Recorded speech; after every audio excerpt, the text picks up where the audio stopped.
those blankets in my sleep.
And we live.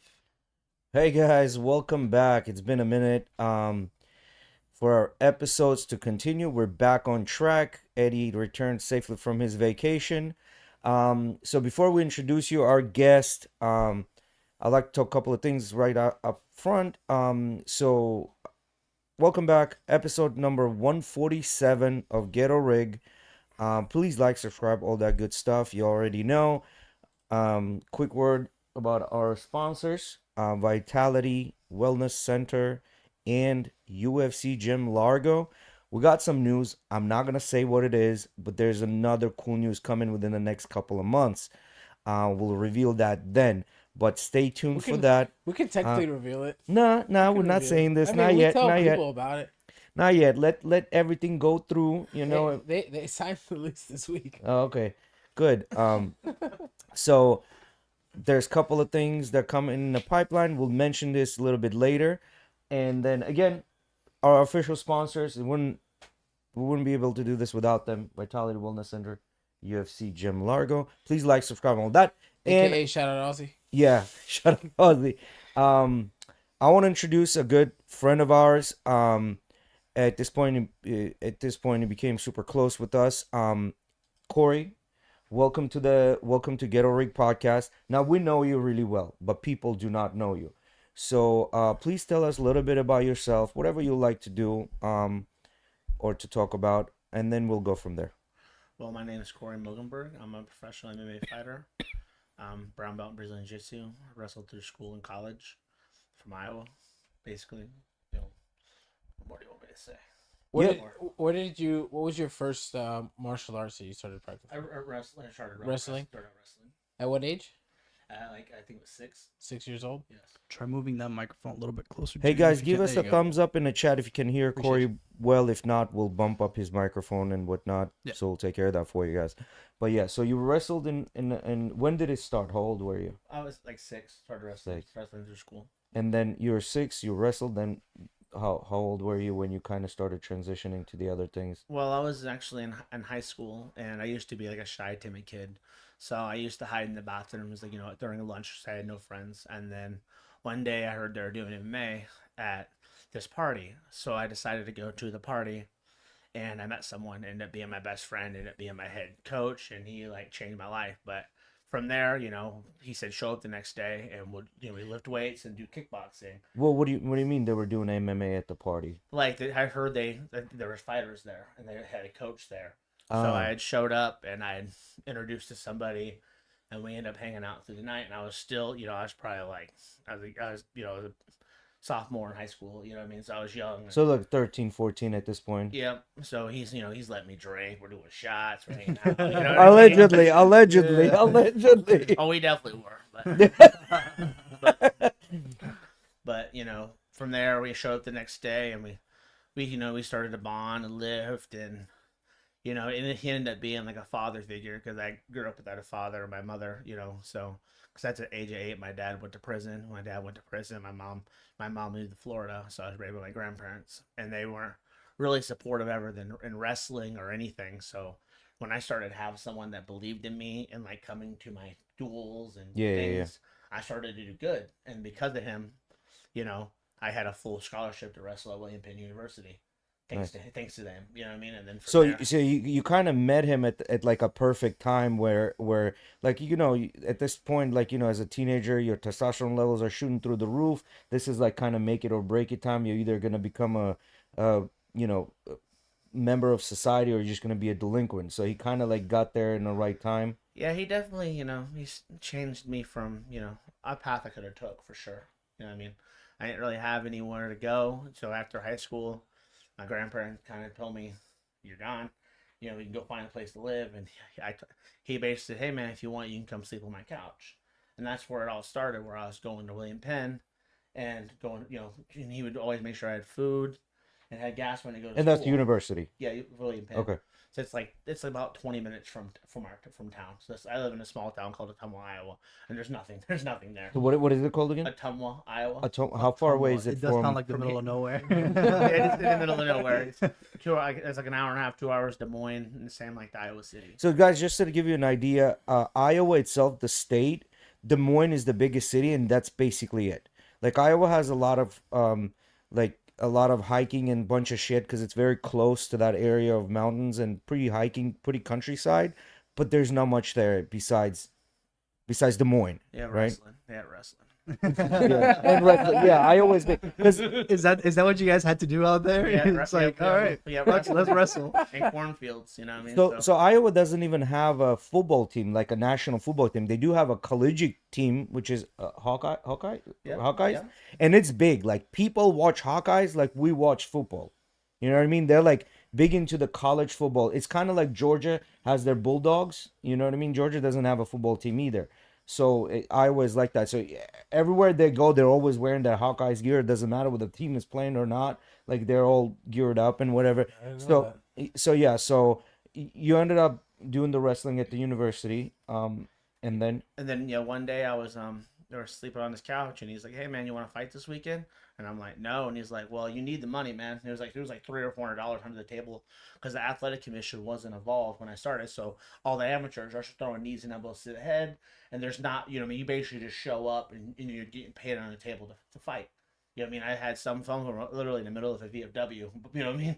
Just a ring set up. You know what I mean? Tournament style. it was like almost like a organized, So it was but almost, unorganized, it was almost like those YouTube fights that they have nowadays, right? like a that- backyard brawls and shit like that. That one, yeah. Well, you thing is about those some of them trained and others didn't. So who when you see the guy get up, you're like, oh, that dude don't train at all. And I only knew a little bit, at that time. I knew how to wrestle, so I just used my wrestling, and I've ended up winning the decision. And then he's like, "Want to fight next weekend?" And I was like, "Fuck it, let's run it." You know what I mean? So I remember. So it went well the first time. Yeah, I won a decision, and then the next one was out in the middle of nowhere, Iowa. Yeah. The guy's name was James. The guy's name was James Finney, and I got a rear naked choke somehow. I didn't even know what a rear naked choke was. You know what I mean? You just choked him. Yeah, I choked this motherfucker out. Oh, you hit him with a rear naked Yeah, I choke. choked this guy out. Then I never used one in my life. You know what I mean? I just like fucking got a choke. Just This ended up there, looks right? right. This looks right. This will do. All I know is he tapped. You know what I mean? He's not breathing. He's choking. Oh, that's how you win fights. So we started doing that, and then before I know it, I'm fighting every other weekend. It's something I'm good at for once. It felt good. You know what I mean? So. And then so you were fighting. And when did you start getting into jiu-jitsu? Oh, it was 12 years ago. I always did. I just thought it was silly with the gi. You know what I mean? So I'm an MMA guy, and I trained a lot of no gi. So I'd like train with MMA guys, but I thought it was silly. Oh, so you did train jiu-jitsu while you were doing the MMA, but it wasn't like a full blast my jiu-jitsu. friend that's a pro kickboxer, he had a blue belt in Brazilian jiu-jitsu, but we are like pure no gi. You know what I mean? Obviously, we don't really train gi, so he had a blue belt, but he's a kickboxer. You know what I mean? So we do more kickboxing. We still do some type of jiu-jitsu, but it's not on a level. The technique's not taught like it is here. So it's kind of like for the viewers, it'd be kind of like Alex Pereira right now fighting, right? I mean, does he do grappling? Yeah. Does he grapple in the ring? No. You know what I mean? Like just kicking and punching mainly. But yeah, so I was more of went from wrestling to kickboxing, and then I thought just for my wrestling, I thought I was a grappling guy because I've been out grappling everyone, and I went and visited Pensacola, and I dropped into a jiu-jitsu gym, and I got smitten by this little guy, and I was like, what the fuck is this? You know what I mean? You know what I mean? Hey guys, I have to stay in Florida. I can't come back. I can't. I'm missing something here. You know what I mean? So all that jiu-jitsu does is complement your wrestling. You know what I mean? And it's the thing is after you get used to the gi grips, you know what I mean? First they had me in some fucking gi, the sleeves were out to here, everyone's doing spider guard and double heel and all this shit. I had and you don't see that, Yeah. I've never seen this shit in my life. What the fuck's going on? You know what I mean? So after spending some time doing it, you know what I mean, it started to click, and it's fun, it's more relaxed. It's taught differently than wrestling. Wrestling, you're shown to move one time, and you gotta figure that shit out, full blast. Go, you know what I mean. In jiu-jitsu, it's slowed down, and you get to, ask questions. You don't get to ask your coach questions in wrestling. You ask a question, you're gonna do sprints. You know what I mean? You don't get it. That's how it is. It's hardcore. Like, fucking have a question, fucking run. Fuck, coach. You know what I mean? It's so cool that it's so dimensional that like it kind of just. You ever tried asking the coach how to run? It's only like you had a question, you don't know how to do the movie, like run, coach, how to run. Make you run even more. Figure it out. But it's so crazy because I never forget when I was in high school. I almost quit wrestling. It was one of my first practices. So I used to be real heavy. I used to be like almost 30 pounds. I was really heavy. And I never forget the day I did halfway through the practice. I walked out, and I remember I called my grandma, and I said, "Grandma, come pick me up. I'm done. I'm not doing this." She came and got me, and I was halfway home. And I thought about it and thought about it. And the whole reason I got into wrestling, my dad was a state champ. That's all I knew about my dad growing up. He was a state champ wrestler. That's all I knew. And I was thinking about my dad, and I said, "Grandma, turn around. Turn around." That's halfway. You know, I say halfway home. House is like 10 minutes away from that. You know what I mean? It's a small town. So he turns around and takes me back, and I'll never forget. His name was Coach Cochran, and I remember him saying, "It was it takes a lot of balls to walk out like you did and come back." You know, and I'll remember that for the rest of my life. You know what I mean? Because before my friend, he was probably my first mentor, but he was one of that person you try to do good for, but he just didn't give a fuck. You know what I mean? He's the coach. He's like, no matter how much you try to like impress him or do good, it don't matter. You know what I mean? So The coaches are always like that. They're always so stern. They don't really even show emotion. Whether you do good or bad, it's like, nice, you did good, good job. We gotta. Well, not even that usually. Next step. Yeah. Huh? Not even that usually. You're just like, that's what you're supposed to be doing. Like that, I think that's partially where my thing comes in when anytime somebody talks about work, I'm like, motherfucker, did you sign on the dotted line? They're like, yeah. Well, then what are you complaining about? Yeah. You're doing your job. There's people that complain like, oh, I have all this shit to do. I have this work. Well, at least you have work to do. Yeah, that's again, that comes in from me doing Samba back in the day. That the coaches were exactly the same. It's like, this is your job, you do it, and when you do good, you're supposed to do good because this is your job. You know what I mean? Yep. That's basically it. Like, you don't get props for doing good. Which I don't know if it's a good thing or a bad thing necessarily. Do you guys maybe think we're gonna get AI coaches? The world, Elon is making them robots, right? Elon is will they waging show a some war. emotion. What's up? Will they show emotion like they care? AI doesn't care. They don't care. No. See, but how would AI try and teach jujitsu? I don't see that happening. It could. I mean, it could. I mean, if they everything. have like these joints that are like doing 360, you just upload a bunch of Gordon Ryan instructionals to it. Yeah. and that's how it knows. Can you imagine if that AI like had a malfunction and didn't stop from choking you, or didn't let go? You've seen those robot things. You've seen those like robot things. Yeah, the Elon Musk all over the robots. place. Yeah, you've seen them. Elon probably will ban all iPhones from his company because So there's Apple is integrating open AI. so there's a thing to it. What is Apple doing? Is Apple integrating AI into Siri? Yeah. And Elon said if it's integrated on an OS level, then he doesn't want it. But if it's not integrated in an OS level, that's a different story. But the thing is with him, why he doesn't want it. So Elon was the reason OpenAI exists is because Elon was part of it, right? So Elon became part of it, and then halfway through, he didn't like what OpenAI was doing, and it's like, I'm against it because this could literally destroy humanity, right? There's a huge, I think they dedicated an entire chapter to this shit in his book, right? So, and then he got out of it. When he got out of it, he decided to create a company that's going to police other AIs, specifically to go against OpenAI. So he's got a bone to pick with OpenAI since day one.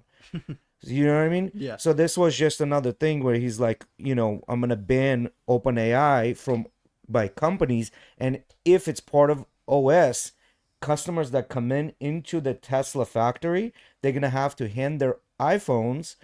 They're gonna be placed in a Faraday cage before they can even do anything within the dealership. Would you guys quit your job? I know I would. That's just a stupid reason. Nah, I don't think so. No, you wouldn't. No. You wouldn't walk out of Twitter. I would just have an Android that I'd use at work. Simple. Well, technically, you're not supposed to use your phone at work anyway. So, But they work with technology. They have to, communicate. They have to call Elon and tell him what's up. Fuck Elon. Right? listen, when you work for one of Elon's companies, I don't care how much good or bad press that motherfucker gets. You say I worked for Tesla. You say I worked for Twitter. You say, that carries weight. You don't just work for a company that fires people left and right and you survive and you do good and then not want to have that on your resume, right? So, I don't know. True. It's a double-edged sword, I guess. Corey, so where did your jiu-jitsu journey start? What was your first jiu-jitsu gym? I see you have a Gracie Gracie tattoo on your forearm. I've seen. You told me about that when we first started working together. Yeah, How did it all start? my first Gracie gym. I trained at a Healy and Gracie Academy for a little bit, but I got my blue belt from Pedro Sauer gym, and there's in Pensacola, and I trained there for a year straight. 5 times a day, 5 times a week, 2 times a day, and I got my blue belt.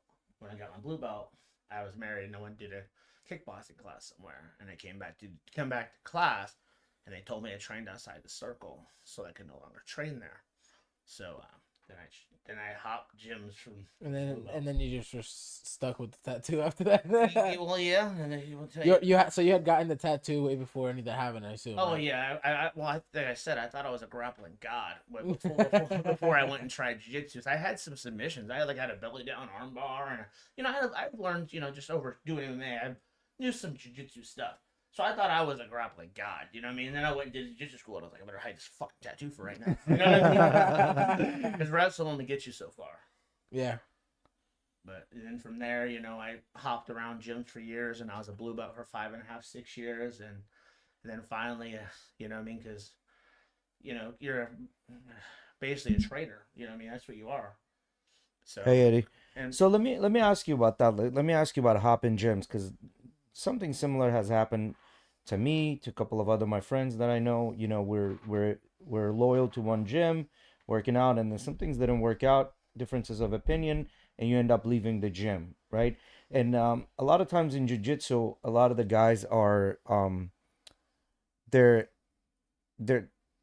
it's the coach, right? It's not the gym necessarily, it's more the coach, right? You're kind of very aligned to the coach, right? And kind of talk about a little bit about that, what happens when things like that happen, and what you should do, and if it's okay to be so aligned to the coach or to the gym or to the What's your opinion on that? Like, well, my loyalty towards gyms. and loyalty. stuff? There we go. That's the word Well, I I was looking think for. if I you're couldn't spit training it at out. any gym and they don't allow you to go train at the gym, I understand you should have your home gym that you are loyal to.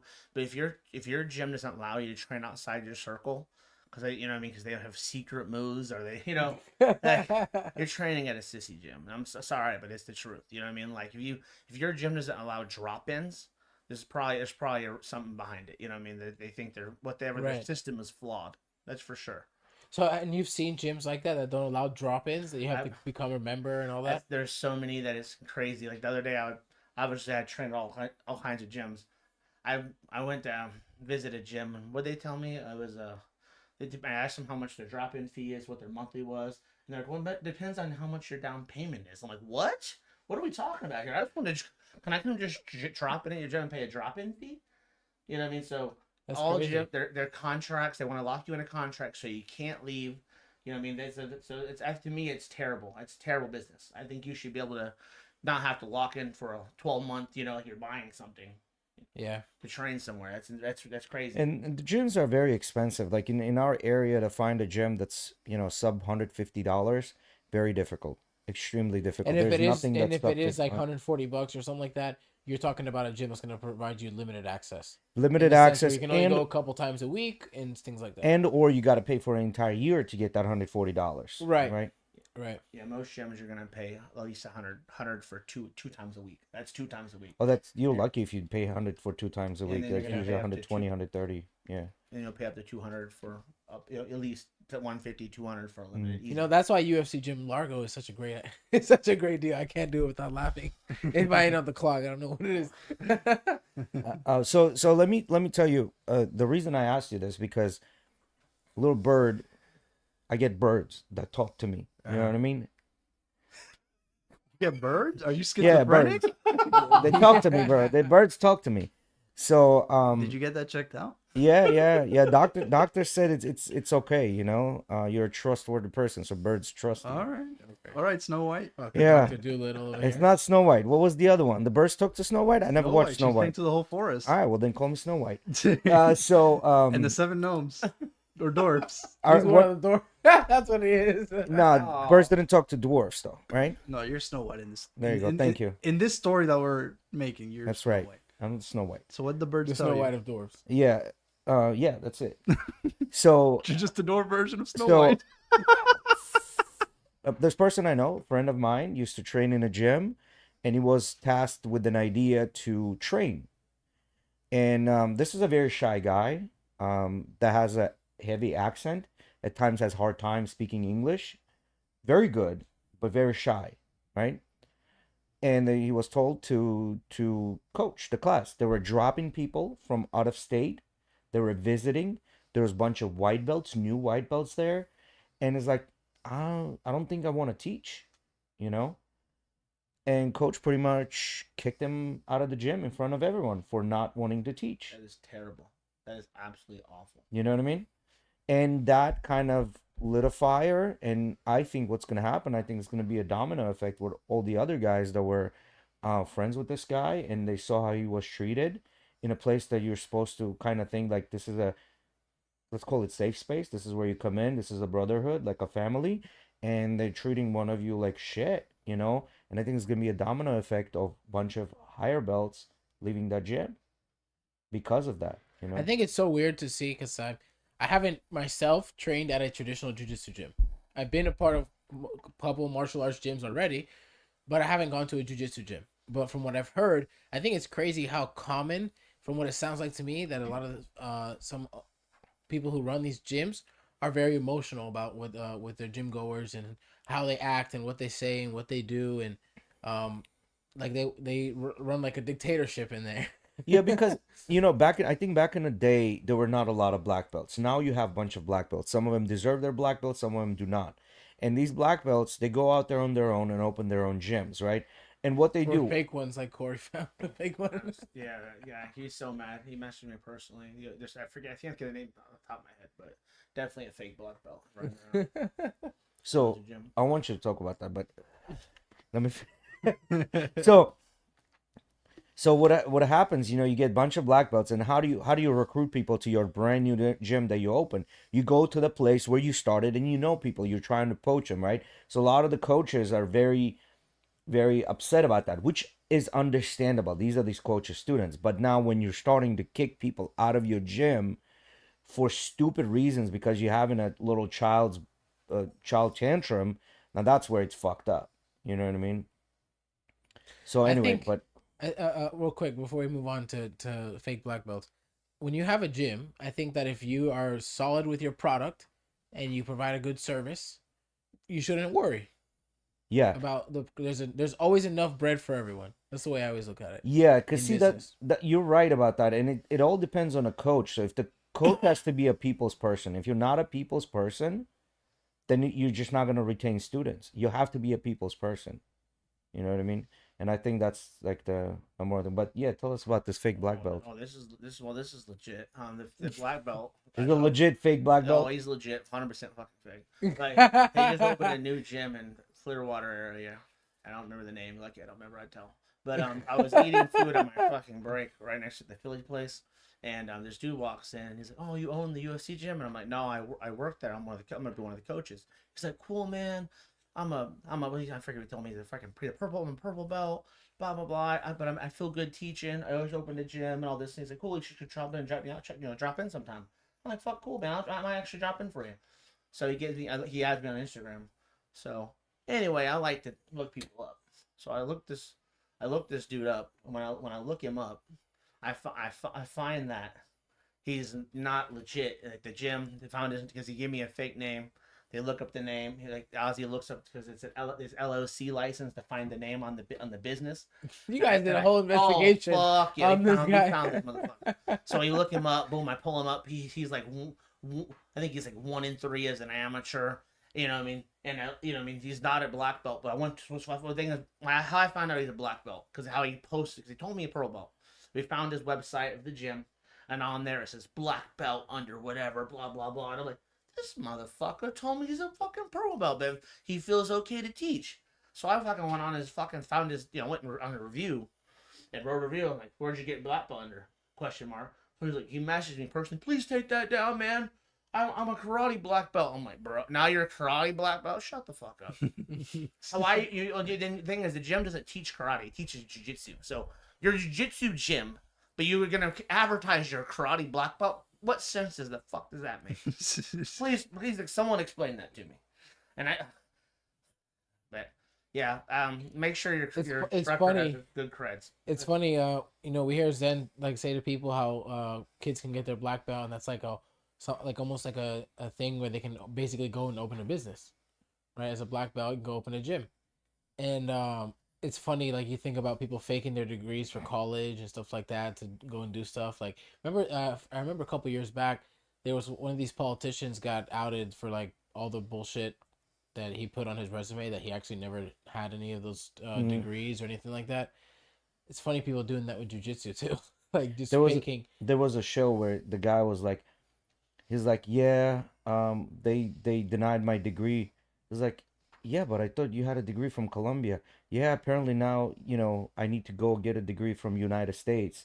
Because Columbia University is in the United States. Everybody thought he's got a degree from Columbia University, and it's some fake degree from country of Colombia. You know what I mean?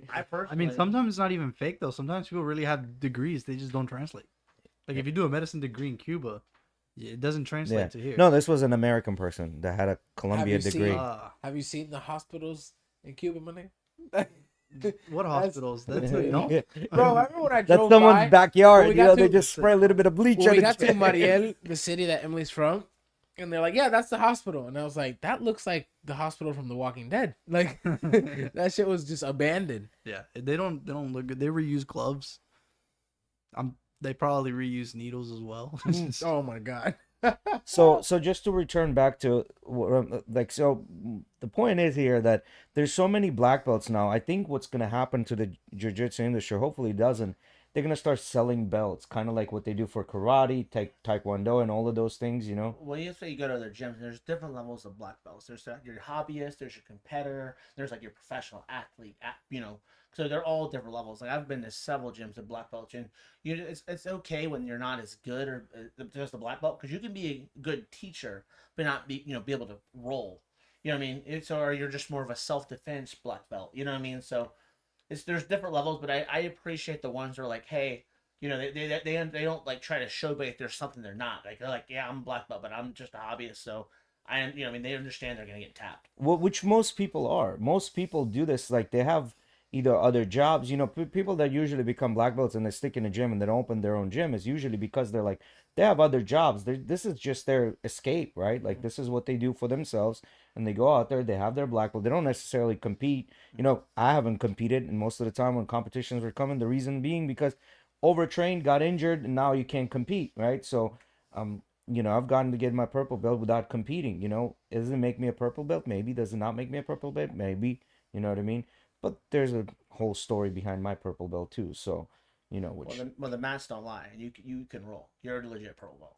You know what I okay. mean? Thanks for saying that. I roll with a lot of people. I wanted to say whatever gym I just went to, I destroyed all their black belts and brown belts, and you held up way better than them. I was telling Jay that you told me about that, Yeah, and we were like, yeah, Corey's the guy that doesn't get invited back. Yeah, Yeah. Smashing all the black belts. Yeah, they let me come back. I play for how I play north south. I let you invite you in. I did that to all their black belts and my Ezekiel choke from bottom. And I'm talking about and you were punched. oh my I god! was playing with them. I was laying on my back like a little, doing this. And what the fuck? And they get choked. I mean, they didn't understand what was going on. You know what I mean? Yeah, Corey doesn't get invited back. No. It's so funny. He texted me. He texted me. He's like, yeah, bro, I went to this gym. I fucking submitted all of their black belts. I was like, God damn, They Corey. would've fucked them up too, man. They sucked, man. I'm no offense, but they did, man. Let's talk about this. Have you been out of the gym? Have you been out of rolling for a while, and then you go back to rolling, and you have this R-word strength? You know what I mean?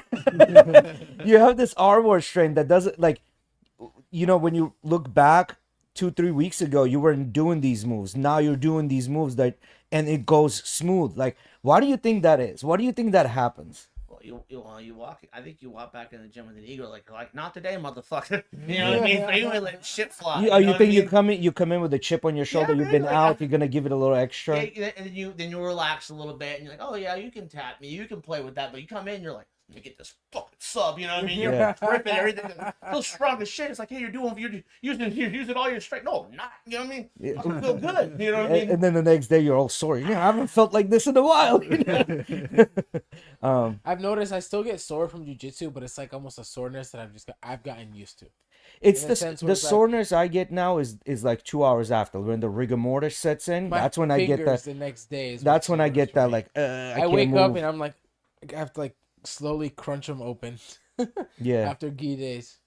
Yeah, but it's a good feeling. You know what I mean? It's a good feeling. So Corey, you have fought in PFL, No, I fought Bellator, LFA, and Bellator. Yep. Where did So can you talk about a little more what's Bellator, what's LFA, and Well, I'll start with LFA's on UFC Fight Pass. It's they're a great promotion. They're like they have brought so many guys to the UFC, and like at first I'll tell you right now, what's they're LFA stand for? Do you know? a Legacy Fighting Alliance. Okay, And- so it's kind of like UFC, but just not as high of a level as UFC. Yes, if you count the guys that came from LFA to UFC, it's ridiculous. There's numerous of them. You know what I mean?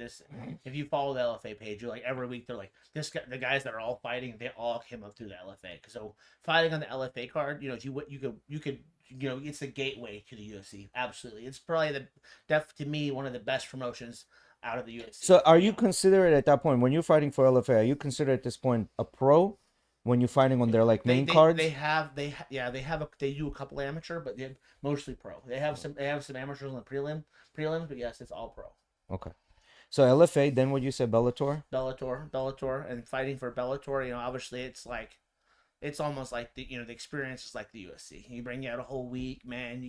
They give you money for food. You're taking photo shoots. You do the same with LFA, but it's not as extravagant as like at the Bellator. Bellator, it's an experience of a lifetime. You know what I mean? I can't explain how cool it was. Bellator is a big promotion. It's huge, man. It's why people like always like BKFC. You thought I'm like Bellator, man, is like to me way better than I'm on BKFC. So I don't want to bash BKFC, but to me, Bellator and LFA, it's so much higher than BKFC because I have over 50 some fights total. And when I fought for, like I said, Bellator was amazing. You go up for a whole week, and I did it during COVID and had to do COVID tests every day, twice a day. You know what I mean? Oh my god! And I was supposed every to day, fight, twice a day. I was supposed to fight 185, and then my guy had COVID, and then I fought a guy at heavyweight at 285. You know what I mean? Oh my god! 265. You know what I mean? Yep. You fought at 265, Yeah, or you were I was 185 and the guy? 185. Yeah, they're like the guy had COVID, and there's a guy from Stanford MMA. Amazing fucking wrestler from Minnesota. You know what I mean? Great fucking wrestler.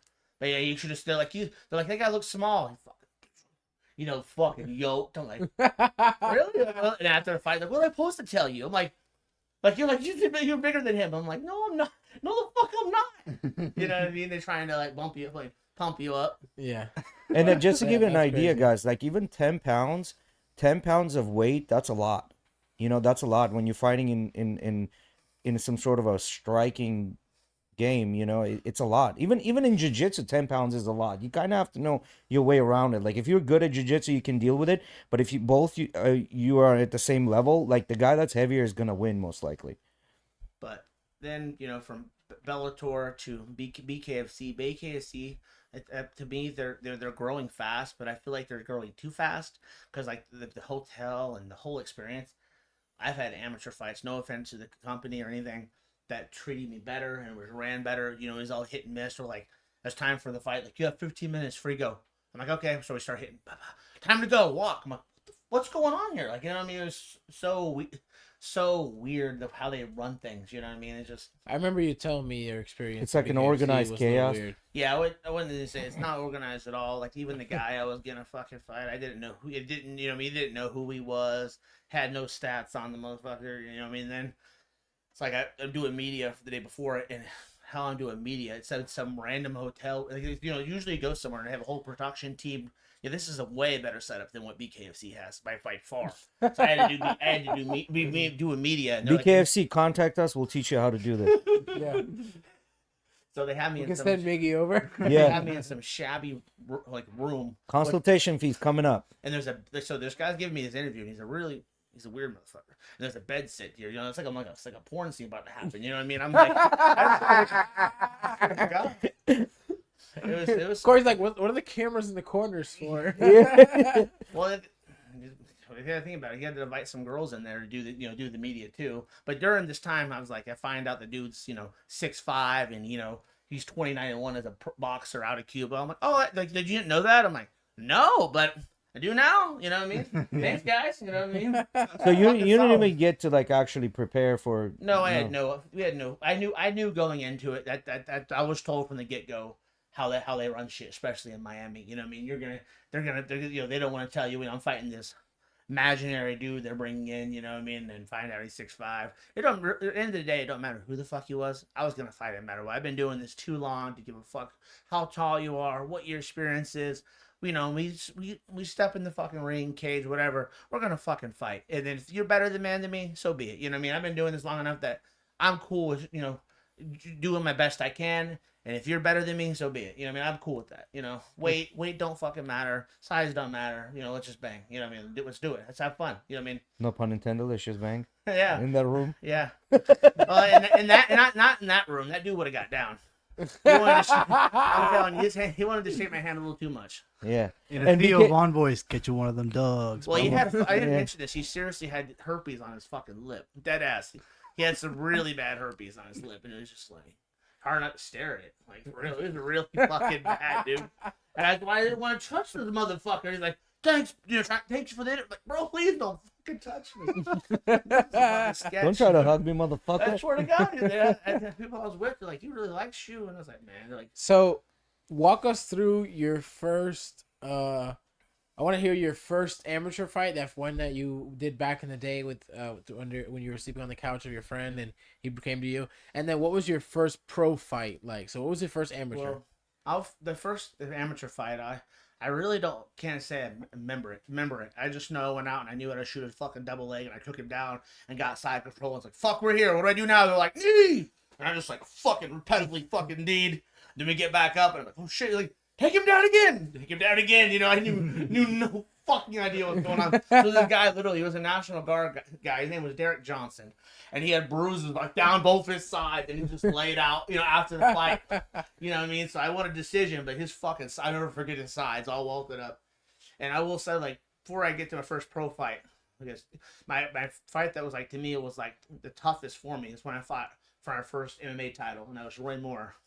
And I never forget, I watched this dude knock out like 3 or 4 guys, like first round, flatlined him.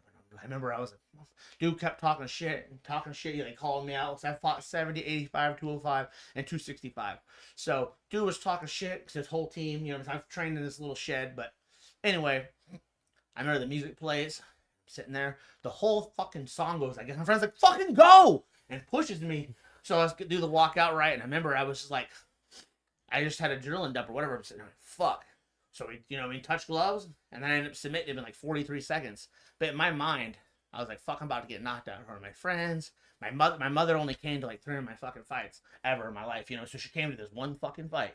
And in my mind, all I could think about was when I was like a kid, why she wouldn't come watch me wrestle. She said, I want to come watch you lose. So she's not going to come. You know what I mean? She wasn't supportive, either my grandparents. But I just remember all that's going through my fucking head.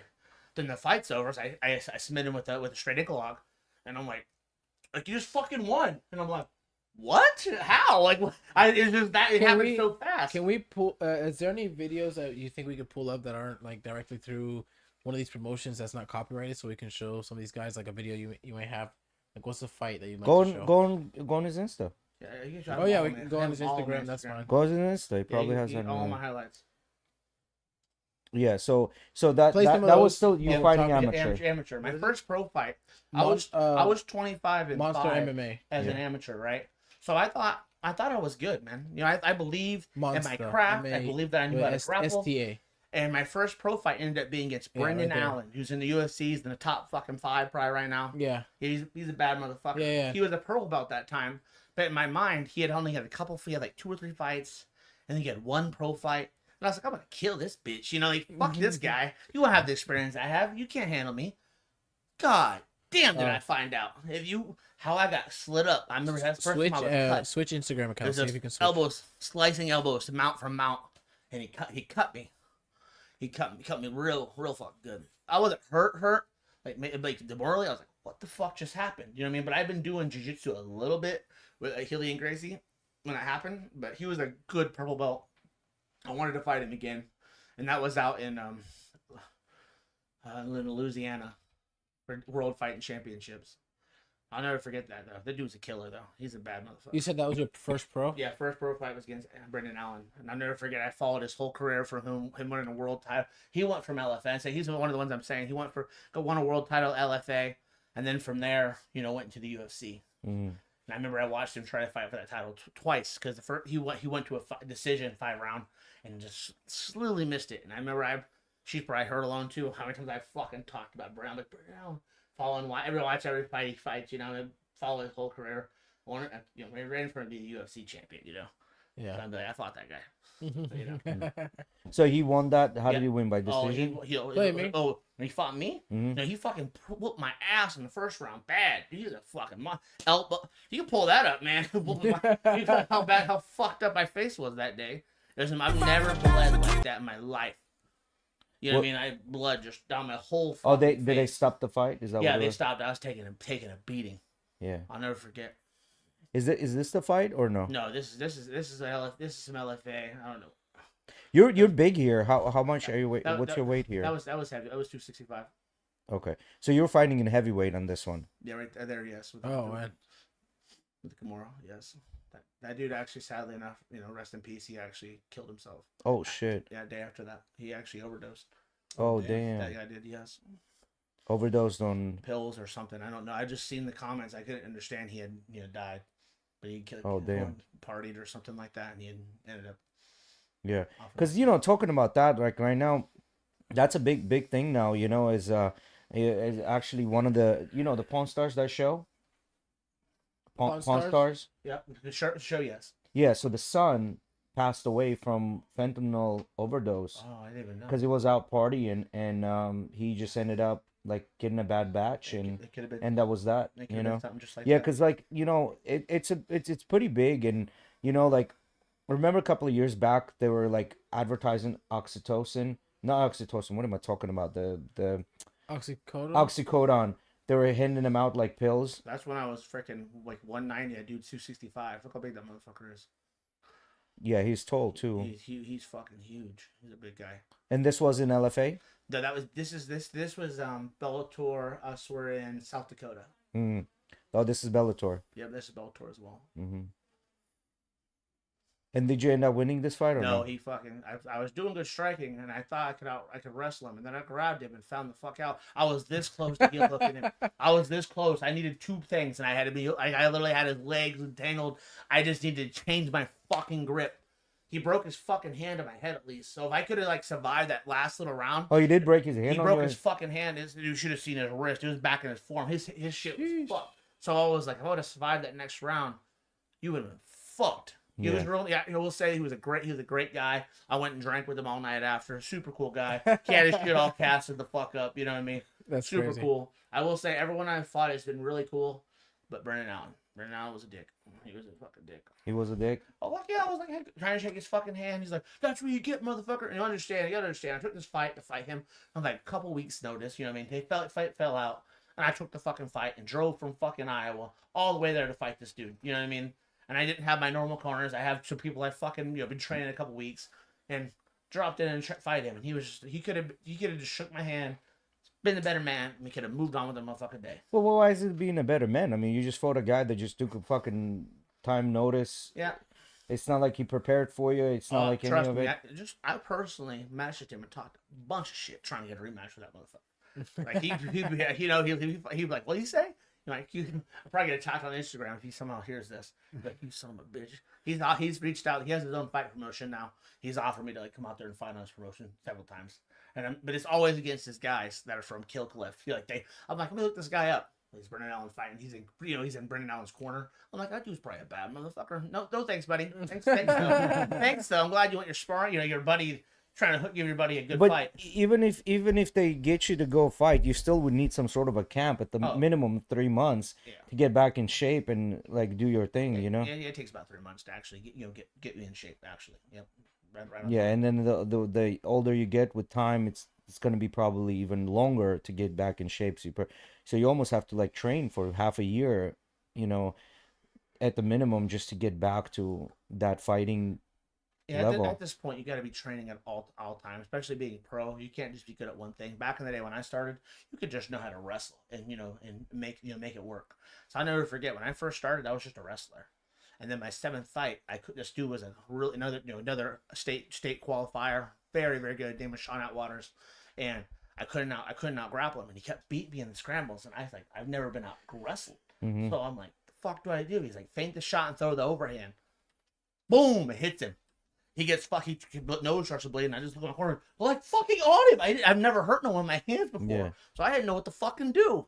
So anyway, I go to start. I throw another overhand. He shoots. I'm finishing the takedown. Before you know it, I throw an uppercut. Boom! It hits him again. I'm like, fuck yes, This fucking, works. This fucking what the fuck is this? I've been looking at my What are these fucking hand. things that attach to my body? I remember like hands up, and I throw a fucking hook, and it drops him. You know what I mean? And I'll never forget the feeling. I was like a gorilla. I wanted to pound my motherfucking chest, just my fucking kill, And I was like, let's learn this fucking striking. Is that on your Instagram by any chance? Yeah, that's actually on. It is. That fight is actually on my Instagram. The highlights of it is. Why did it do that? And you just go right. Yeah, we're guys. We're right. trying to find these the fights Corey's talking The about. one that go left.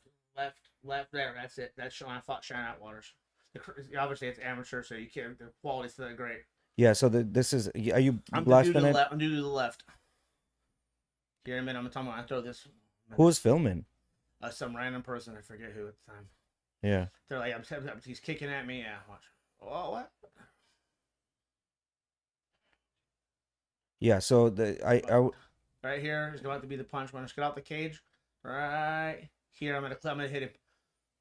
Bang! He turns, his nose is leaking. I'm like, what do I do? They're like, hide him, yeah, on him. Oh, there it goes. I gotta defend the takedown. I'm gonna throw another cross southpaw back in. Right off here. This is awesome.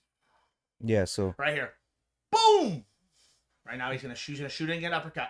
Bang! Oof. Here in a minute. See, I throw like hands up. I'm gonna throw the hook over top. Bang! Right here. Somewhere right The here. goddamn pillar. There we go. Bang! There I dropped it with that hook over the top. I know that's when I was like, let's learn this fucking striking thing. So all I knew how to do was a jab and an outside kick. I knew nothing else there. I was just throwing. So you were already fighting in. so in you were like MMA? Khabib when Khabib first started fighting. I have no fucking clue. I do have to do a jab. When you were fighting MMA and doing pro and fighting at least amateur, is when you then started doing Muay Thai. Because then you said you were Muay Thai amateur Muay Thai champion. After that fight, I had 15 amateur Muay Thai fights, and I was an amateur. I have a title at heavyweight, super heavyweight title in Muay Thai. Yes, I was 15-0 in Muay So Thai. that's what got you to get this striking down right after the Yeah, grappling. because if you're not confident in what your craft, when you're under pressure, you're gonna go to your best, your one. That's why you have your A game, your B game, and your C game. You're out there competing. You're gonna play your top hand. You ain't gonna fuck with your B or C. You play your best hand, and if that don't work, you're fucked. You know what I mean? So when I'm doing the striking, you know what I mean? That's why, like, nowadays I love to strike. Striking's fun. Wrestling takes more energy than anything in the world. You know what I mean? Wrestling does. takes a lot. And now in time, I like to strike. I love to have fun with it. I mean, if we go to the ground, I like to play my jiu-jitsu. But, wrestling's great, but it takes a lot of energy. You basically burn yourself out if you're not smart with it. You know what I mean? Or super conditioned. So you've done both of them, and now in UFC specifically, when you see these fighters that are coming from Dagestan and from Georgia, and these guys like Marab and any of the Khabib's cousins, that he has like 95 of them. They're all coming in as wrestlers, right? And they're very successful at it. They have a lot of takedowns and things like that. What do you think gets somebody to get to that level? Are by any chance are you related to them boys with a last name like that? The beard. Dragonberg? That's Dagestan. yeah, like you can make the connection on this one. for Have you sure. done a little ancestry on that? You speak Russian there by any chance? You have a flock of sheep you tend? Like, what's going on here? I actually don't really know my, other than my mother and my dad. both families were adopted. I know they still have some like Native American heritage to them. You know what I mean? But I don't actually know because they're both adopted. You know, for the So Morgan Berg was supposed to be Magomadov. Yeah. yeah. It's their American last name, you know, when they landed on The Ellis American Island. version. Yeah. It's supposed to be kept a secret, but now it's out. Yeah. So what do you think it takes to get to that level like these boys do? Because they're pretty good at what they do, you know. Well, I'm sure it's much more than what we do as you know, in wrestling, you train so hard under a lot of pressure, under heat, constant pressure. So I'm guessing they probably train even, you know, much more, much harder. You know what I mean? I think how we train our wrestling is probably watered down compared to what they do by far, because obviously it shows. You know what I mean? You get them out there and you can't compete with them. So I want to see like a Bo Nickel versus Hamza. See like that side of Europe's training versus us. You know. As far as training goes. Well, what's his name? DC was having a conversation with Islam, and he was saying something that if Pereira trained 2 years straight just wrestling, he would be really good because apparently he's very strong and no one really can take him down. And Islam looked at him as like, well, this guy from here would take him down. He goes, put him against one of his cousins that's also in the UFC. He's like, he'll take him down. You know what I mean? He was just saying, it's just, I don't know who to believe. You know what I mean? And obviously there's egos Pereira's involved in proven everything. to be taken down in a lot of his fights, but his ability to get back up is good enough to where he can win his fights. You know, so every round of every MMA fight starts where? On the feet. So Well, that's the thing, and just like you were saying, they're just gonna play their A game because Pereira is good at striking, so that's what he's gonna Right. continuously do is strike. He's not gonna go down to the game, which is, let's say, his jiu-jitsu is game C. Come on, gonna Jay. Let's take a flight up to Dagestan and do a camp there. get camped there. Probably, Change your life. yeah, we'll Change probably your fucking life. come back and fucking reconsidering life choices. You know what I mean? That was a terrible idea. Yeah, see these motherfuckers running around in metal shoes because that's all they can afford, tending a flock of sheep and like whooping everyone's ass. You know what I mean? And as a side job, they cut the fur off the sheep, with So fucking we hand might shears. back- Definitely we part might- of training. Yeah, We might come yeah. back with different Get those life, grips going. You know what I mean? with different life perspective, but Yeah. we'll know how to wrestle. Yeah. all of us, We'll know how to You wrestle. guys Yeah. are buying sheep for sure. all of us come You back. imagine as a foreigner when you first get there, they're like, "All right, let's go train in the gym." Like, no, motherfucker. When you can take down that cow over there, is when you can finally come inside. And then they That's start how my building. training started, man. I got Yeah. my ass whooped forever. Like one day, I showed back up, and I was like, "Oh, you still kicking? All right, now is this how you throw a jab?" I'm like, "Oh, I get to learn something today." Yeah. Thank God. Yeah. Because when I trained in this little tiny shed, and this room's like twice as big as what I trained in, man. Like I'm telling you, we had puzzle piece down. We have, we only have matted walls. You know what I mean? So all the sparring's in the pocket. You know what I mean? You know what I mean? And then the winter, Moist in the pocket. Swear to God. And then like the grappling, right? I saw these cheap ass puzzle pieces. They're made for like the gym. They're made for fucking grappling. And there's picking each other, slamming each other like they just. And they're like, They're not even for gyms. They're for kids. Yeah, they're not made to be slammed on, and it's you know what I mean. So in the winter, that shit's hard as a fucking rock. It's like concrete. Fuck it, we gotta get our training. We have fights coming up, guys. You know what I mean? We had a little space heater in the corner, and we're fucking in sweaters and a hoodie. You know what I mean? That's what these gyms they had in Des Moines and Iowa City. They have a nice big facility with a fucking ring, cage, bags. I have none of that. I had a dude that held pads in this little square where we trained in. And I beat all the guys from, you know what I mean? I'll never forget, you know what I mean? This little place I trained at. So that's why like UFC Gym Largo, that place is, off the chain. Because I've been training forever and I've never seen a facility like that. You know what I mean? It offers everything you can think of, you know what I mean? Under one roof. Yeah. Incredible. It's insane. Like, and it's crazy because when Ozzy finally got the location and we went and started training there, right, on the weekends and stuff, before they even started construction, I was like, damn, this facility is insane. I can't imagine what it's going to look like. And now that all the walls have been knocked down, they're going to be knocked down, and you go in there and you see, and you're like, oh shit, it's actually like coming to fruition, and we're going to see this, Shit, this absolute monster of a facility. It's going to be insane.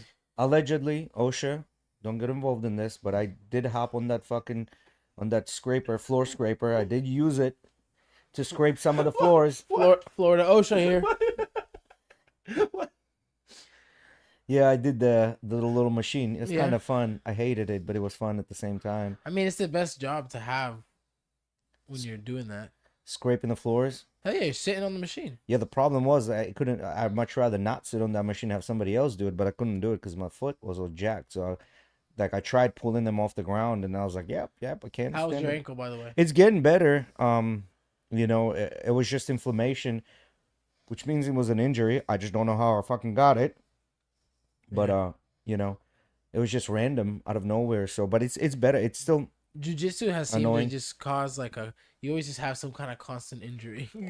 Well, the reason I even got good at jiu-jitsu, I was a pure wrestler, so I just knew how to do a takedown, get on top, pass the side control, I do Americana, head and arm, all the top shit. And then fucking some dude injured my fucking ankle. And then from there, couldn't fucking wrestle no more. I had to play guard, or just like start on bottom because I know I fucking stand. I'm getting hooked down immediately 'cause I couldn't fucking walk because my ankle. Someone had heel hooked me, fucked my ankle all up, and from there, at the time it fucking sucked. So I'd be like limping around, they're like, "You training today?" I'm like, "Yeah, man, I'm training." "You can't even walk." "Fucking training, man." Yeah. That's That's what I did. I went yesterday to train, and I started off my ass like a little chump. You know what I mean? And I never really got up, just doing it off because it hurts. And I've done those where, like, if my shoulder hurts really bad, I have micro tears in one of the ligaments, I'll shove my fucking hand under my belt so I don't use the arm. It fucking sucks, but you just do it. Well, that's why you see my jiu-jitsu, I just let you start wherever because I've played that position so many times, when I wasn't able to use my fucking foot at all. Same with leg locks. How I got good at leg locks because I never wanted someone to fucking rip my ankle off again. So I'm like, I'm learning this shit. So no one's ripping my shit. You fuck with my legs, I will tear your shit. You know what I mean? Like that's the game we want to fucking play. I'm going to 0 to 100, like just like that, motherfucker. You know what I mean? You want to play that? They'll play their games. You know what I mean? You're gonna get it. So Ozzy doesn't play those games with you then? Ozzy's a nice guy. Ozzy, I've never we seen don't do Ozzy that leg to lock. Ozzy, right? Because Ozzy's a nice guy. No, I've never seen Ozzy leg lock. Ozzy Ozzy's does pretty- to do. No, Ozzy likes to do the electric shirt and that type of shit. Yeah, Ozzy likes to do the fancy shit, like the fucking flying. Tornado. He tried bolo rolling me the other day. Yeah, No, he has to bow and arrows and shit. he'd seen this knee bar or something on YouTube or whatever he's seen it. If he just does adds some little thought techniques to it, he's gonna knee bar a motherfucker. Like I swear to God, He does the knee bar all he the does- time. when he switches, he's gotta sit his butt down. He leaves a bunch of space where you pull his leg Ozzy out. can't set his butt down. He's too big to Like, set his when he butt figure- down. when His he body figures that don't. out, His body don't bend I'm that gonna say way. it first. Ozzy's gonna knee bar someone. That's all I'm saying. From that setup. It's not too hard. He has enough weight that it doesn't take much. Oh no! When someone's that fucking big, you can't just let them have something. You know what I mean? You can have not. I'm going to be something like that. Grab You're something. gonna struggle You a gotta- lot more. No, man. One day he'll tell you, "Yo, what's up, motherfucker? More." Dead ass. He was like, "Oh, I was like, oh fuck, I had to bail 100%." Oh, nope, not today, motherfucker. You know what I mean? One of those moves, you did. Yeah. Not happening today. But Yeah. he knows. He knows. Yeah, he does. This close. Yeah, he Yeah. almost had. I don't think you've trained with Miguel before on the mat, or the No. first day you came, that was it. Miguel's been being a little bitch. You And probably that's when it started the comes to week jiu-jitsu. right after I injured my elbow, and then I never came again. You hurt him. Huh? You hurt him. Yeah, he's just- he's I'm crying. a fucking You baby heard right him? now. I'm a pussy. I Need need a a That was help. that day you felt like you was God. Yeah. Don't feel shit. We're rolling with Miggy one day, and I was like, this motherfucker's not tapping, and I had him like, I was like, on top. I was like, all right, we're just gonna do a flying bow and arrow then. Do the bow and arrow, and then he finally ends up tapping, and then I felt like shit for doing it on him, because he wouldn't tap. So I was like, man, motherfucker, like. I think you asked me like, why weren't you tapping? I'm like, I was just trying to get a stretch. Like, Yeah, yeah. What the fuck you not tapping Fucking for? Copper does that shit too. He doesn't like to tap. Yeah. Ego gets involved. I mean, I can say 100% my ego gets involved. I don't like you to tap. get me in a submission position, and I'm more than likely tapping. Well, the thing is, with I don't Eddie, want nothing to hurt. Eddie. Actually, like a lot of people I've trained. I train with a lot of people. Eddie's actually like much stronger and much more talented. No offense to him, that you would think when you roll with him. I had him in. Had him in head and arm triangle, and I'm thinking, I know it still sucked. It was my bad side, but it was clean. You know what I mean? And this motherfucker's like chilling. I'm like, fuck, that takes a lot Yeah. of time to learn to relax. I was like that I was and sitting chill. there. I was calling the phone. I was chilling, and then eventually he got it deep enough. And I even said, You're probably one of the only people that was able to successfully choke me. Because no one ever gets to choke me. well, I was so impressed. I was like, fuck, Eddie's fucking good, man. I was like, I'm fucking gonna text him. I had to tell him. this man, I right after I came back, he texted me, man, you did really good today on the mat. Yeah. I was fucking impressed. And I've been telling you this since day one. Yeah, man, it's Like fucking I don't have to pull my moves back as much anymore. You know what I mean? Like Yeah. I'm maybe pulling back 5 to 10%, not more. No, he moves. He knows how to move. He moves well. He's relaxed. He's chill. When you're just gonna be just the same with Ozzy. You guys both are gonna. You're just that close to that next level. Like that's how I feel with both of you guys when rolling with you. Like that next level is right there. Mm. And that's the thing. Like, you know, when you first start, especially Damn, it makes me feel jiu-jitsu. shitty for not going to jiu-jitsu this whole week. Yeah, when you You drop first back down. I know, right? All that. Yeah, when you first start jujitsu, that's what it is. It's like you're constantly being the nail, like you're getting hammered and hammered and hammered. But what a lot of rolling partners won't tell you is like that they're not pulling back their moves anymore. Like they actually have to Yeah. like control you more, you know. And I think like that's like robbing you from like Yeah. your But then understanding that you're then doing the trial well. person comes in and you get to be the hammer. So Yeah, then the trial person comes in and you fuck them up. It's like, wait, how does this happen? You know, like I thought I suck, you know, but apparently I don't suck that much, you know. Yeah, it was interesting. Like since the gym started, pre-sale started happening, we've got some new people on the mat and stuff like that, and it's interesting to finally, because there's such a small group that we had, there wasn't a lot of white belts, and it was, if there was white belts, it was people that started with me, like Miguel and Kevin and Felix that started with me. So it was the same thing of a lot of back and forth. I was never still being able to really be the hammer. You know what I mean? And then the trial people came in. It's like, oh, I get to be the hammer a little bit. That's the thing. I mean, when you roll with someone all the time, they know what you like to do. They know your Yes. moves. Yes. They know Yeah. how You start flow. getting, and now it's not a good roll That happens anymore.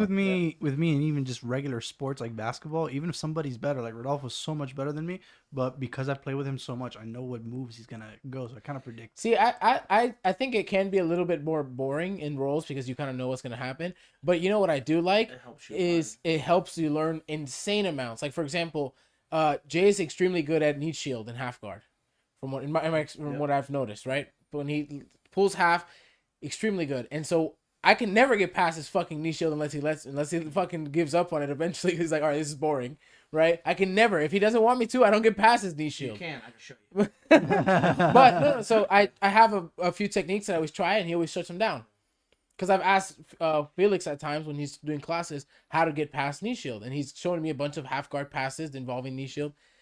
But what it does is training with Jay and him having such a good knee shield, then I get with other people that don't have as good, and I can get past it.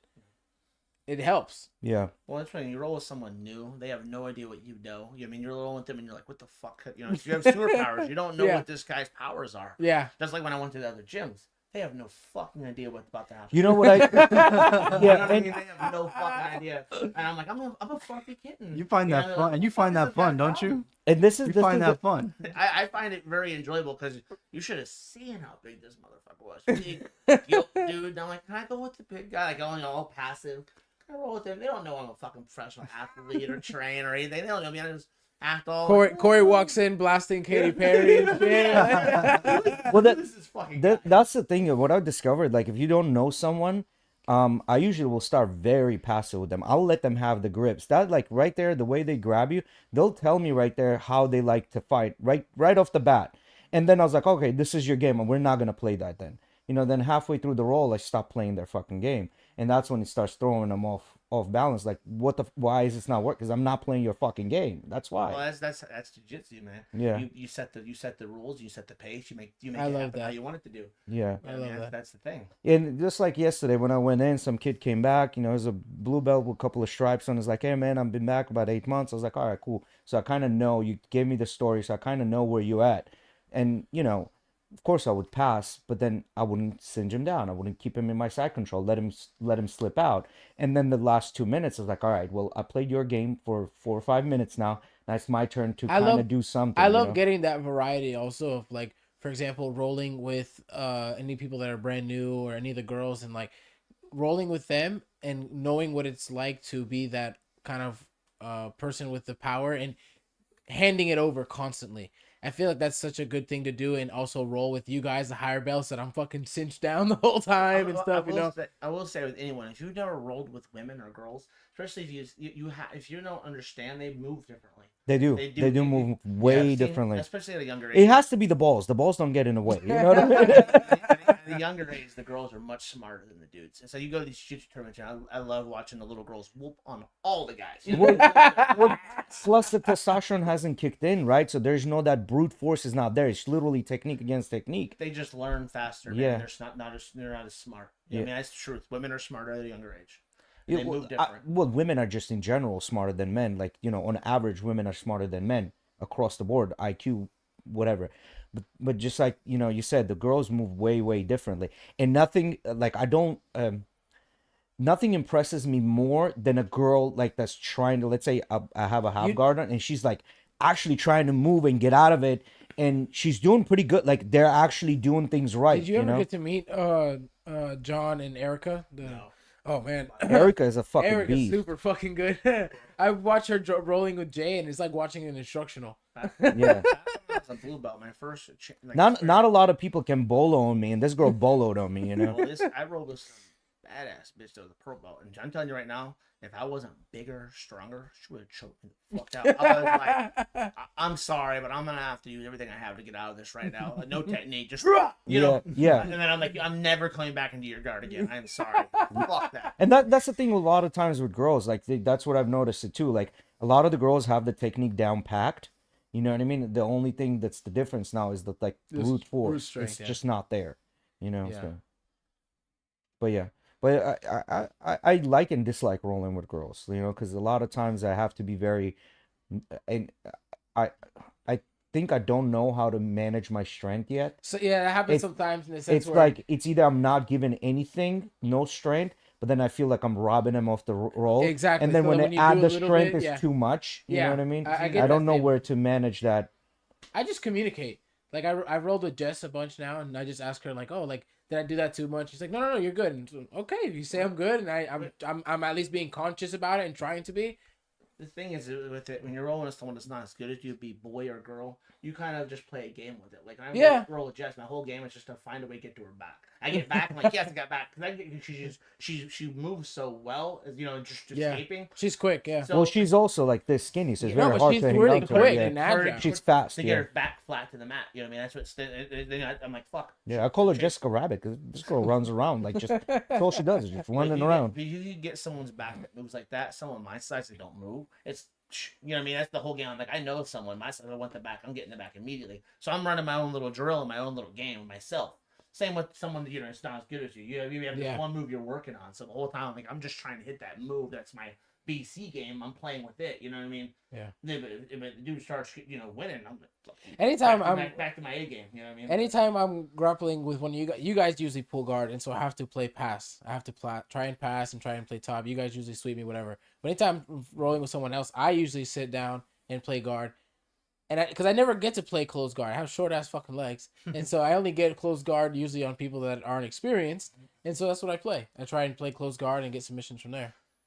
Yeah, you realize with short legs, you can't play a close guard game. Yeah, it's hard. You got to play an open guard game, and you got to learn, especially the key. But you would be really good at playing spider and any kind of lassos because your legs are shorter, so it's very easy to get your legs in there. You got to it's all about making a connection with your grips because you can't make a connection with your legs. Right. You got to add your grips in your leg and everything has to be different. You know what I mean, to get your game going. Yeah, you just gotta mold it to your body. Like I know I'm good at pressure passing. Whether it's, grabbing one leg and pressure passing, I'm really good at that game. To the point where, guys that usually will defend that, they're like, man, that was fucking good. And, this guy I was rolling with yesterday, he's damn near brown belt at this point. He's like, motherfucker. Like, I would catch him all the time, and pass his guard. It's like, what? Like, he would, because we were playing my game. Yeah. I'm on top, I'm playing a pressure game. Like, you need to reverse this shit on me, and you need to play more from the top and have me on the bottom because obviously my bottom game is not that great. I want to learn like basic body lock passing. We haven't body lock passing. Yeah. The Gordon Ryan shit. Yeah, basically. We'll bring Gordon Ryan in for you. Yeah. Ozzy. Yeah. Ozzy. Yo, we'll talk about this after because I don't know if I'm allowed to talk about it. But Brian Dyer is setting up a crazy I know what you're talking lineup. about. I know exactly For, what you're talking about. Yeah, we can talk a about it big later. seminar. I don't know if we're allowed to talk about it. I should have asked him. He was telling me about it today. I should have asked him. Yeah. But that's a crazy lineup that he's got. I set know up. there's gonna be like the ideas that they have for UFC Largo Gym. Ain't nobody seen shit like that Yeah, before. no, it's insane. That no one has seen shit like this before. Well, that's the thing. I know I've trained at all the gyms in the area, and they don't have the staff that we're bringing. You know what I mean? Absolutely, the experience that we have, their coaches have. You know, line it up with any coach around here, and I'm not gonna name drop any other gym, but just look up the coach at the other gyms and look up ours and see who's better. That's all I gotta say. Yeah, it's gonna be legit, and I can't stop talking about it because I'm finally, I'm finally glad I'm get back to kickboxing because we used to do that at my other gym. I no longer do it, but I'm finally glad there's gonna be like I met actual Dorian today, bro. kickboxing. I can't wait. Yeah, I told Dorian, him I was yeah. like, I can't wait to train with you, bro. Yeah. I can't wait. Yeah, so I want to get back to kickboxing because I do think, when it comes to self-defense, jiu-jitsu is amazing when it's in a fucking controlled environment. True story. So I've been training jiu-jitsu, right? So I told you I thought I was a motherfucking wizard. So I'm fucking around with my fucking friends, right? So we're gonna fucking fight this guy, right? Street, fun, just we're gonna fucking fight. I decided to think it's a good idea to try to sit on my ass. Bam! Oh shit! Kick! I fucking get fucking blasted with a kick. I'm like, this sucks. You know what I mean? I'm getting. Corey, did I just hear that you pulled guard in a street fight? I thought I could sit down in the middle of it, and it was a terrible fucking idea. Yeah, it was a terrible idea. I instantly got fucking blasted with a kick. Thank God, I'm like, I would should have a wrestler so I can get to my feet and This stack man it. looked like Chrome was- Gracie in that one MMA fight. I've been doing jiu-jitsu for so long that I'm like, yeah, bitch, and I sit down and bah, bah, bah. I'm like, oh, this didn't go how I thought it was gonna go. That's why I'm saying. Let me get back up, man. Like, hey, thank God I stand back up. Oh, Yeah, if it comes to self-defense, I think kickboxing or even as simple as boxing is much better than jiu-jitsu, In controlled environment, jiu-jitsu against other martial arts, there's no comparison. Like jiu-jitsu is going to win at any time. Wrestlers are going to be the only ones that are going to give you a hard time, right? But if you're in a street fight, bro, it's 1-2 move, 1-2 move, if you don't know how to fucking strike or block, you're getting fucked. You know what I Yeah. mean? What's the first person learn? They grab you by this way you learn.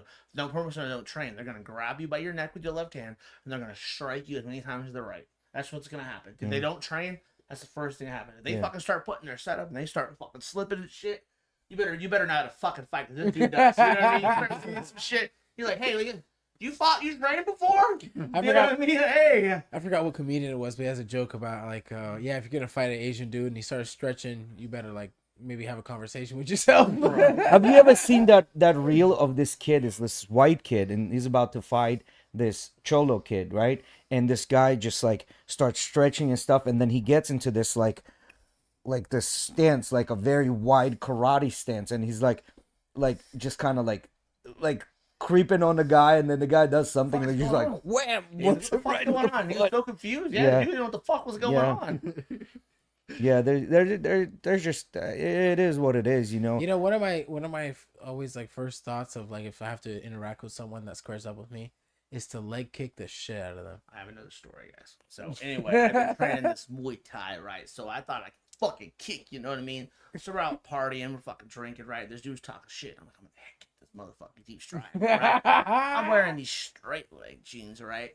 And I'm like, yeah, motherfucker, you want to throw down? I go to throw this fucking kick, and the tension in the fucking pants, whoo, throws me. I like bang my head off the fucking ground, and my friend's like looking at me, and I'm like getting up, like, I meant to do that. You know what I mean? Dude didn't even know he was in a fucking fight because I like threw this kick, and he had no idea what the fuck happened. And I get up from the ground, and I'm like, oh no, we don't have to fight. We're good. You know what I mean? I wasn't even. I was just talking. That's why I like. You know what I mean? I fucking swear to God that happened. You didn't have the stretchy jeans on. I'll never wear straight leg jeans again like that, man. I go out about it with shorts. You gotta get the stretchy jeans, bro. The ones that you can do all kinds of unnecessary moves in them, man. That's the you gotta invest into that. Fabletics sponsor us. I'll never forget that fucking day though. I hit that floor so fucking hard. One time when I was in middle school, that reminds me of a little scandal I got into. This kid was like throwing paper at me or something like that. I was sitting in the front. It was in band class and I was playing my saxophone and shit. and I got up and I was in One middle time school. in I had already, band camp, I was already I nobody was got already that doing American MMA Pie reference. in middle school, and I was like, oh, I'm gonna kick this kid in the leg. So I kick, or like roundhouse kick him in the side. He caught my leg, and like I fell back on the floor. When I got up, I punched him right in the teeth, and his teeth split my knuckle open, and then he just like went like this, and like, what the fuck, dude? And then teacher walks out, and she's like, oh my god, what happened? It's like I punched him, and she straight up was like, he probably deserved it. And nothing happened. Nothing happened. The world needs to go back to that where you can punch a motherfucker and just go on with your day. Because motherfuckers should be punched in the face more often. Yeah, Social media has helped a lot of motherfuckers survive. because everyone has got a fucking camera nowadays. You know what I mean? And everyone's got a camera, and then God forbid something happens, and now you're at fault. you know? I've started saying this a little while ago, and I think it makes a lot of sense.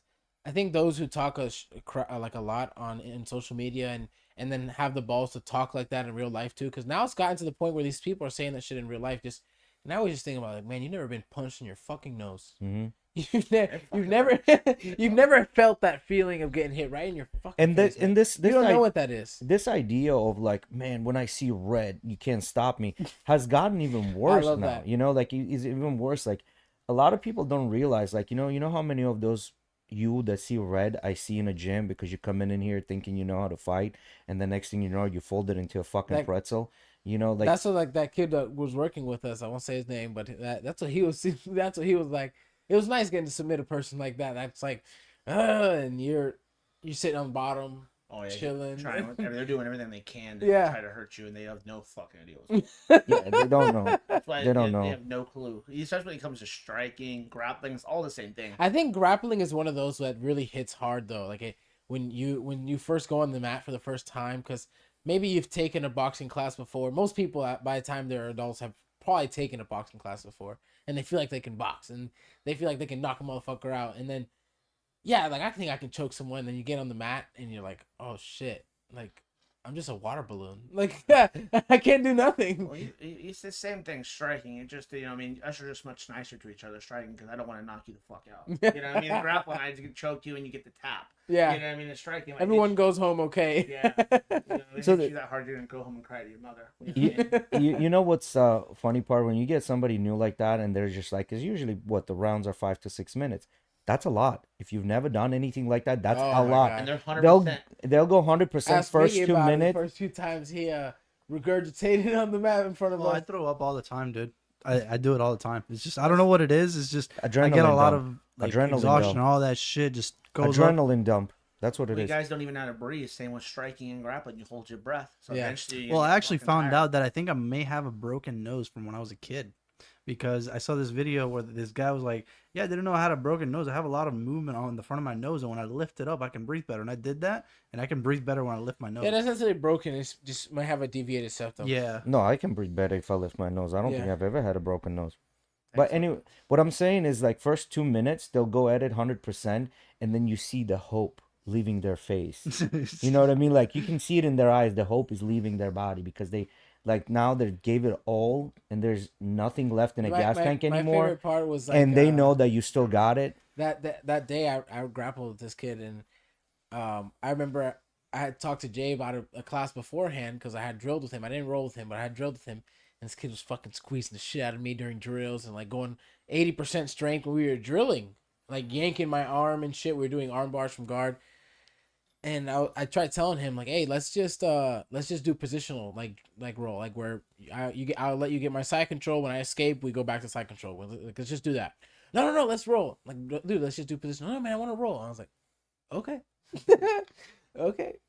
He's fucking like I have him in full guard, and he's shoving his elbow into my face, and I was like, all right, Americana, boop, and I hit that shit from guard, and it's so like funny to watch because he was exhausted in like 2 minutes, exhausted.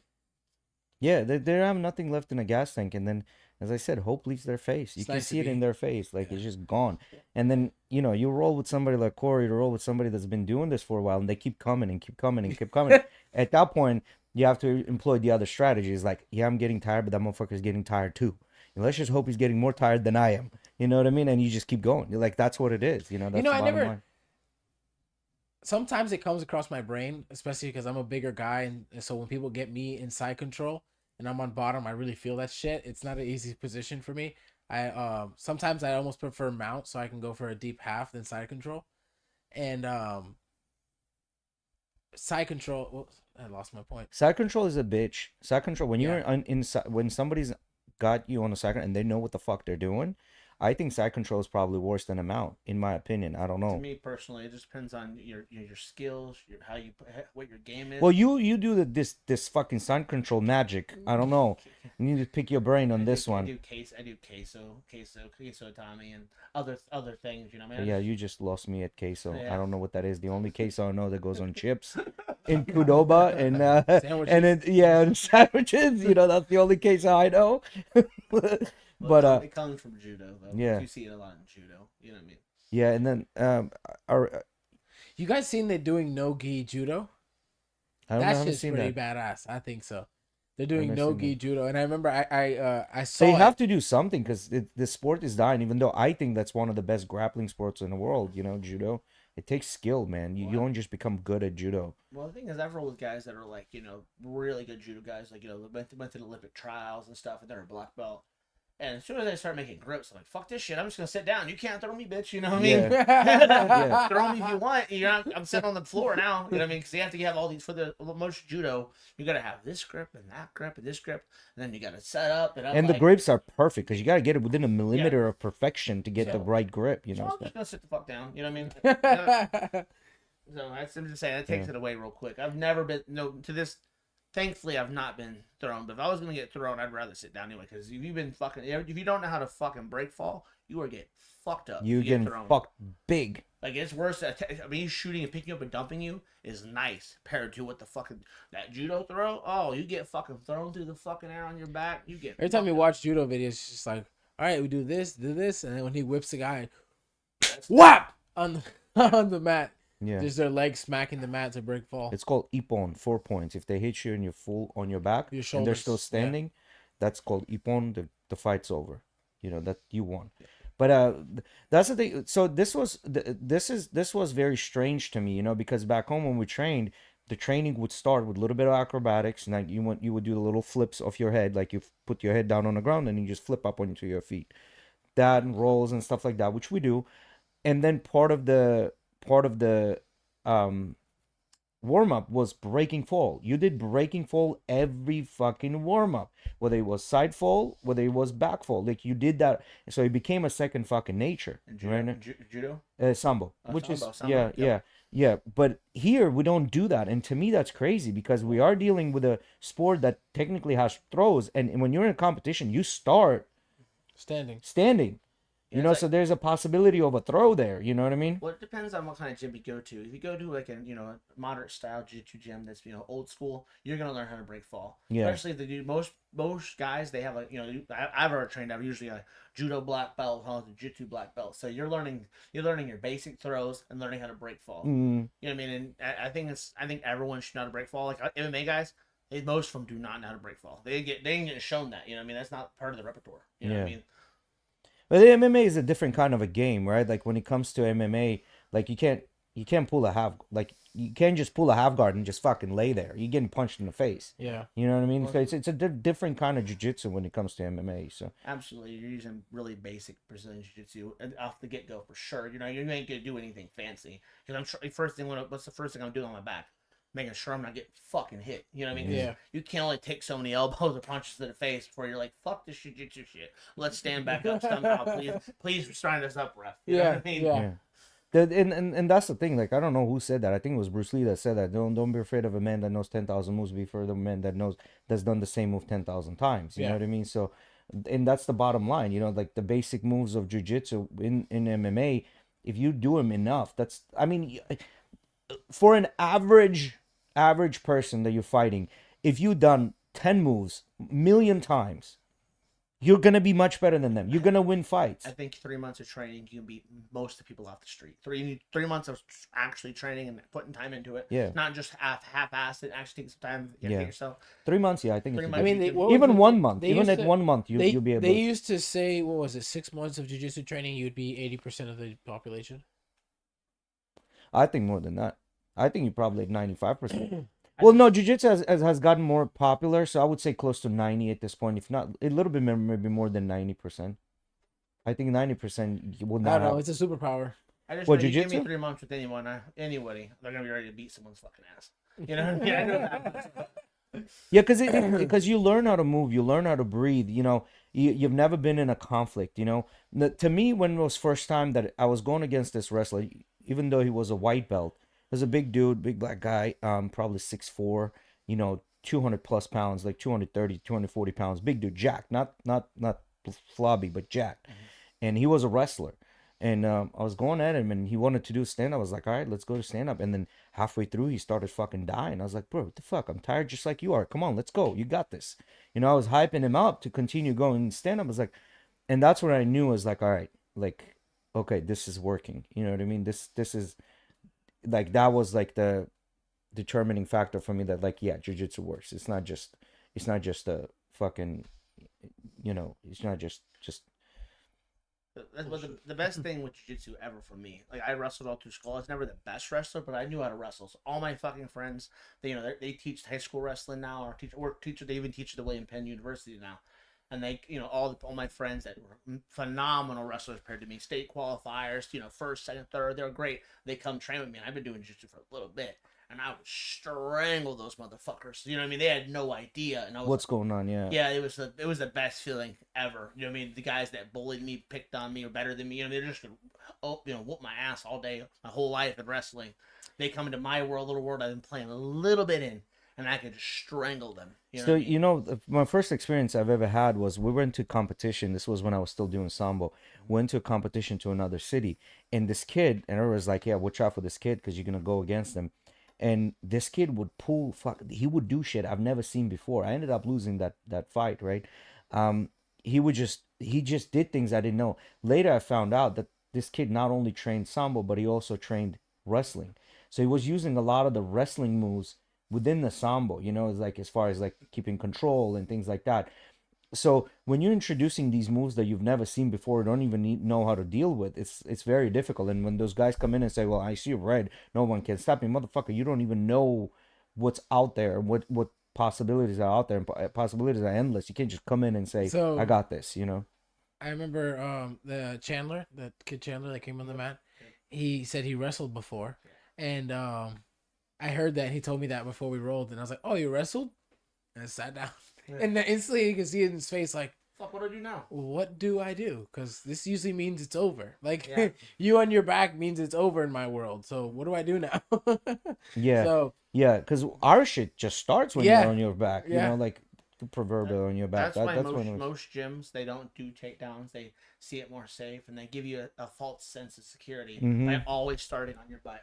I think They all do. gyms, you need to learn how to take someone down, and and understand what's really gonna happen in the real world. Because you ain't if you in the real world, you ain't gonna have no fluffy fucking mat. You're gonna have the hard cement ground that you're gonna fucking Yeah. hit if you're taking them down or you're falling down. And that's you give a false sense when you're like, oh, you start down here, one starts on top, one just bottom. No, it's not like that. And I think the gyms that are teaching people that way are they can be really bad when they get caught in a situation outside of the gym. Yeah, when you don't have mat space, I get it because you don't want to be all over the place. But when there is enough mat space and someone that's good at stand up and you're not standing out with them, you're robbing yourself of a fucking opportunity to learn something else.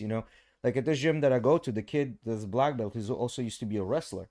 He's the only one that's willing to stand up and go at it back and forth. Yeah, he'll take me down, but at least we're going back and forth, standing up. Like we're not just starting off our ass. And I usually like to ask everyone, hey, what do you want to train on today? And let's just do that game. Let's play your game.